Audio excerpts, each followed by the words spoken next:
दोस्तों, अगर आप इस कहानी को ध्यान से और अंत तक सुनते हो तो आप ये जान पाओगे कि हम जीवन में खुश कैसे रह सकते हैं। तो चलिए कहानी को शुरू करते हैं। बहुत समय पहले की बात है। गंगा नदी के किनारे एक पीपल का पेड़ था।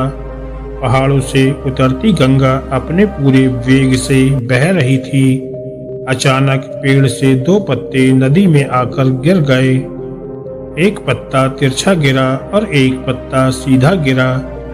जो पत्ता तिरछा गिरा था वो जिद पर अड़ गया और कहने लगा कि आज चाहे जो हो जाए मैं इस नदी को रोक कर ही रहूंगा, चाहे मेरे प्राण ही क्यों न चले जाएं, मैं इसे आगे नहीं बढ़ने दूंगा।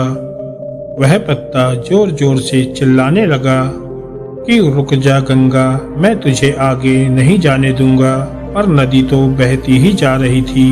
नदी को तो पता ही नहीं था कि कोई पत्ता उसे रोकने का प्रयास कर रहा है।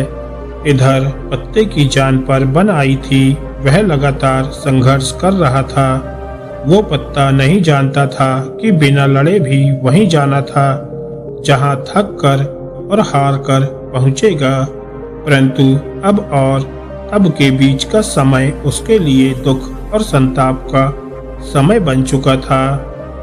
वहीं दूसरा पत्ता जो सीधा गिरा था वो नदी के प्रवाह के साथ बड़े मजे से बहता जा रहा था और कह रहा था कि चल गंगा, आज मैं तुझे तेरी मंजिल तक पहुंचाऊंगा, चाहे जो हो जाए मैं तेरे मार्ग में कोई भी अवरोध नहीं आने दूंगा। नदी को इस पत्ते के बारे में भी कुछ पता नहीं था। वह तो अपने धुन में सागर की ओर बहती जा रही थी, लेकिन यह पत्ता खुश और आनंदित था क्योंकि उसे तो लग रहा था कि मैं ही नदी को अपने साथ बहाए ले जा रहा हूँ। तिरछे पत्ते की तरह सीधे पत्ते को भी यह नहीं पता था कि चाहे वो नदी का साथ दे या ना दे, नदी तो वहीं पहुंचेगी जहां उसे जाना है।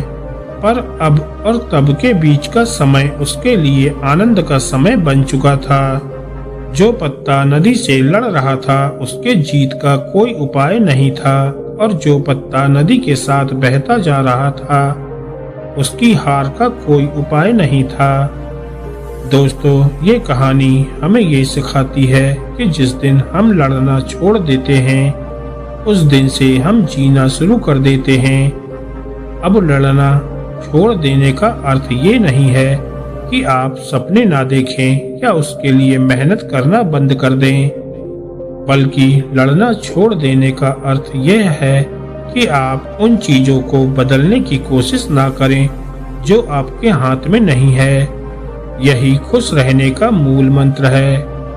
दूसरों को बदलने में अपने जीवन को बर्बाद ना करें, बल्कि खुद को बदलें। दोस्तों, ये कहानी आपको कैसी लगी कृपया कर हमें कमेंट करके जरूर बताएं।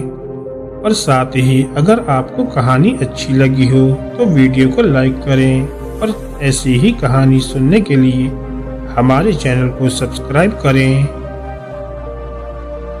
धन्यवाद दोस्तों।